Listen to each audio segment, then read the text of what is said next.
Assalamualaikum. Pada materi kali ini, kita akan membahas tentang bentuk-bentuk organisasi kantor. Tujuannya, setelah belajar materi ini, kalian bisa menganalisis bentuk-bentuk organisasi kantor, sehingga nanti kalian bisa membuat struktur organisasi kantor kalian sendiri nantinya. Nah, materi sebelumnya kita telah membahas tentang suatu organisasi. Apa itu organisasi? Organisasi adalah sebuah wadah atau tempat berlangsung kegiatan. Di sana terdapat sekelompok orang, lebih dari 2 orang, yang bekerjasama untuk mencapai tujuan. Nah, supaya sebuah organisasi ini bisa berjalan lancar, maka kita harus memperhatikan prinsip-prinsipnya, seperti adanya tujuan, adanya pendelegasian wewenang, dan lain sebagainya. Kemudian, supaya organisasi ini berjalan dengan lancar, kita juga harus membentuk sebuah struktur organisasi. Struktur organisasi ini adalah bagian-bagian yang menunjukkan mana atasan, mana bawahan. Kemudian, mana jabatan itu tanggung jawabnya seperti apa. Kemudian, jadi ketua kelas itu misalkan tanggung jawabnya seperti apa, sekretaris itu tanggung jawabnya apa, seperti itu. Jadi, struktur organisasi ini fungsinya adalah untuk mengetahui jabatan seseorang beserta dengan tugas dan fungsinya.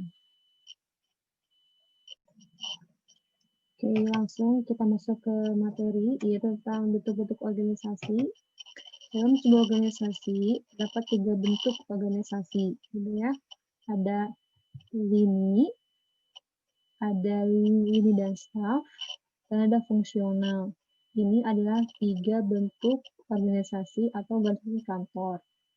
Apa itu organisasi lini dan lain sebagainya, kita akan bahas selanjutnya. Nah, perhatikan bentuk ini. Menurut kalian, jika dilihat dari bentuk ini, bentuk organisasi apakah ini? Jawabannya adalah bentuk organisasi lini. Kenapa bentuk organisasi lini? Nah, karena di sini kalau kita lihat ya, ada atasan. Lini itu artinya garis. Kemudian, nah di sini tuh atasan, kemudian ada garis yang menunjukkan bahwa atasan ini memiliki bawahan. Ada direktur sarana, direktur keuangan, direktur produksi, direktur perusahaan, kemudian direktur administrasi perusahaan. Nah, masing-masing direktur ini dihubungkan dengan garis lagi ke bawah. Artinya, dia itu memiliki bawahan lagi. Direktur sarana misalnya, dia memiliki bawahan kepala bagian 1, kepala bagian 2. Kemudian keuangan memiliki 2 bawahan, yaitu kepala bagian A dan kepala bagian B.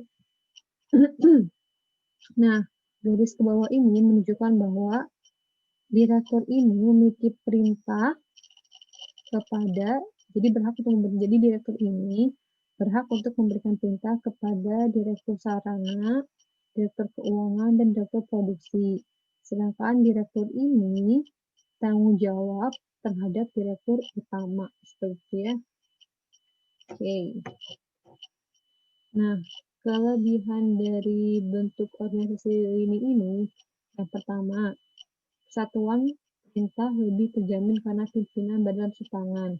Ya dong, misalkan direktur sarana. Direktur sarana ini hanya bisa menerima perintah dari direktur keuangan. Kemudian kepala bagian ini yang berada di bawah direktur sarana, dia itu hanya bisa menerima perintah dari direktur sarananya. Dia tidak bisa menerima perintah dari direktur keuangan. Atau direktur keuangan ini ya, tidak bisa memberikan perintah kepada kepala bagian ini. Tidak bisa. Kenapa? Karena tidak ada garis yang menghubungkannya. Seperti itu. Kemudian yang kedua, proses pengambilan keputusan lebih cepat. Iya, di sini karena masing-masing bagian ini punya tanggung jawabnya sendiri. Misalkan direktur sarana nih, berarti dia hanya mengurusi sarana prasarana saja. Kemudian direktur keuangan, ya berarti dia hanya mengurusi keuangan. Jadi segala sesuatu yang berkaitan keuangan pasti bisa langsung diambil keputusan di direktur ini tanpa harus menunggu keputusan dari direktur utama, misalkan kalau tidak urgent-urgent banget. Kemudian yang ketiga adalah rasa kesetiakawanan antar pegawai lebih tinggi karena lebih saling mengenal. Iya, misalkan ini ya, misalkan, nah di sini, misalkan di kelompok ini, direktur sarana. Nah, maka ini kan bagian sarana nih. Nah, orang-orang di bagian sarana ini pasti lebih setia kawan, artinya mereka tuh lebih saling mengenal karena sama-sama bekerja di bagian sarana prasarana gitu. Kalian deh, misalkan contoh kelas gitu ya, kelompok kelas AKL OTKP 1 misalkan atau OTKP 2 pasti lebih lebih erat kan hubungannya daripada antar kelas seperti itu. Oke, sedangkan kelemahan dari bentuk organisasi lini atau bentuk organisasi garis, yang pertama adalah seluruh organisasi sangat bergantung pada satu orang. Jadi, jika pimpinannya tidak ada, maka tidak mampu memimpin kelangsungan organisasi tersebut, sehingga organisasi tersebut dapat terancam hancur gitu ya. Ya, misalnya kayak gini nih, bagian ini, misalkan bagian keuangan nih, direkturnya nggak ada, gitu, tidak ada, misalnya gitu ya. Nah, maka si kepala bagian ini akan sulit mengambil keputusan karena tidak ada pimpinannya seperti itu. Nah, kan tadi ketika membentuk organisasi ini, maka tanggung jawabnya itu berada di satu orang seperti itu.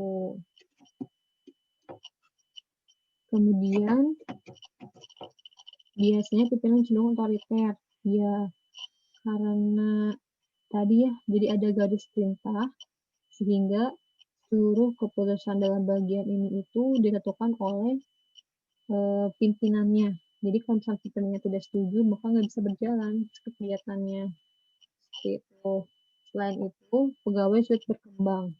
Kenapa? Dalam bentuk organisasi ini pegawai sulit berkembang karena misalkan gini ya, pegawai keuangan. Maka dia itu kan ngurusin keuangan aja.